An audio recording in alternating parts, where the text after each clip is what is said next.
অন্যান্য সময় থেকে বর্তমানে প্রশাসন অত্যন্ত আন্তরিক এবং দক্ষতার সাথে কাজ করে।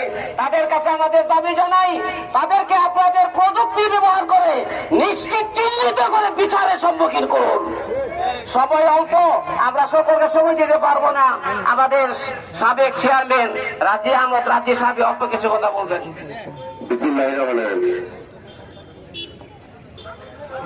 সম্মানিত মুসলিম, আসসালামু আলাইকুম।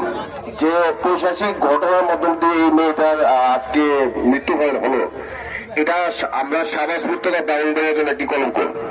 এখানে ইতিমধ্যে সাংবাদিক সমাজের অনেক লোকজন আছেন যারা উপস্থিত হয়েছেন, অনেক আইনজীবীরা এখানে আছেন, দিক আইনজীবী আমাদের